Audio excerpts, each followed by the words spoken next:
Video cut చేసి వేస్తే వాళ్ళు ఏంటి అనేది ప్రజలకు తెలుస్తుంది. ఇక్కడ మిమ్మల్ని భువనేశ్వరి గారి గురించి ఎందుకు అడిగాను మా వెనకనే అందరు రెడీ అయిపోతారు టీఆర్పీ కోసం.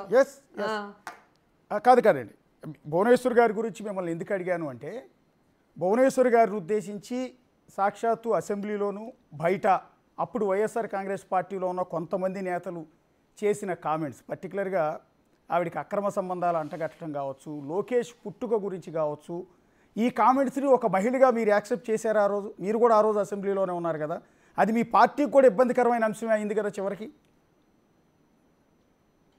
మీరు అడిగితే నేను చెప్తాను, మీరు అడగండి, మీరు ఒక కంక్లూషన్కి రావద్దండి. ఆ రోజు నా వీడియో క్లిప్పింగ్ కూడా మీరు చూడొచ్చు, నేను అసెంబ్లీలో లేను, హైదరాబాద్ నుంచి ఇచ్చాను ఇంటర్వ్యూ. ఓకే, ఈరోజు నేను చెప్తున్నాను, నిజంగా చంద్రబాబు నాయుడు భగవంతుడి మీద ప్రమాణం చేసి భువనేశ్వరి గారిని వైఎస్ఆర్సీపీ వాళ్ళు అసెంబ్లీలో ఈ విధంగా తప్పుగా మాట్లాడారు అని చెప్పగలరా? భార్య పిల్లల మీద ప్రమాణం చేసి చెప్పగలరా అని నేను అడుగుతున్నా. ఇప్పుడు అసెంబ్లీలో ఒకటి జరుగుతూ ఉంటే ఆ అసెంబ్లీని ఆపి ఇలాంటి అభ్యంతరకరమైన మాటలు మాట్లాడారు, రికార్డు చూడండి, దీని మీద నాకు న్యాయం కావాలని అడుగుతారు జరిగితే ఎవరైనా, అంతేనా? కొత్తగా ఉన్న వాళ్ళే అడుగుతారు. అలాంటిది 3 సార్లు ముఖ్యమంత్రి అపోజిషన్లో ఉన్న వాళ్ళకి తెలీదా? అక్కడ అడగకుండా సాయంత్రం 6 గంటలకి పచ్చ ఛానళ్ళు ఇచ్చిన స్క్రిప్ట్ ప్రకారం ఆయన ఏడుపును ఒకసారి చూడండి. ఎవరికైనా ఒక కష్టం వస్తే కళ్ళల్లో నీళ్ళు వస్తాయి.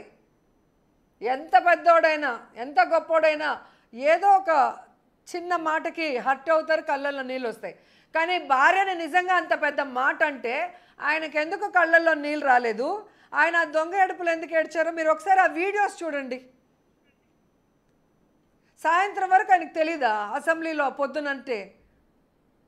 సో ప్రజల్ని నమ్మించడానికి, ఆ సామాజిక వర్గంలో మా మీద కోపంలో రెచ్చగొట్టడానికి ఆయన వాడుకున్నాడు తప్ప అసెంబ్లీలో అలాంటివి ఎవరు చేయలేదు.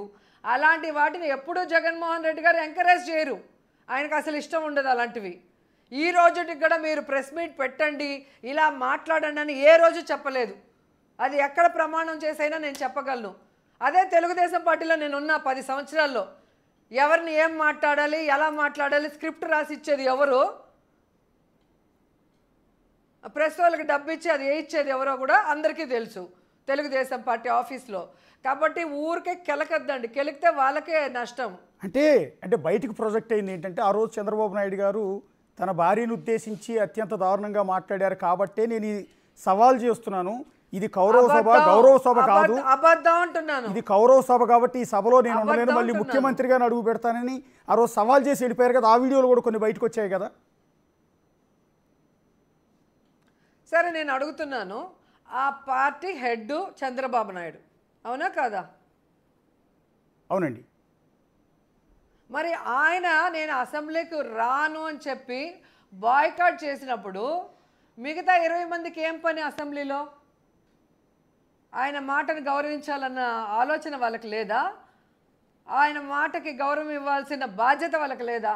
దేనికి వచ్చినారు, ఏం చేసినారు? వాళ్ళకు ఒక క్లారిటీ లేదు. ఎందుకు మాట్లాడతారు అబద్ధాలు క్లారిటీ ఉండదు, ఎందుకు ఏం చేస్తారో వాళ్ళకే క్లారిటీ ఉండదు. అధికారంతో అప్పుడు 2014 నుంచి 19 వరకు ఎలా ఆడారో మనం చూసాం, అపోజిషన్లో ఎలా అబద్ధాలు చెప్పారో మనం చూసాం.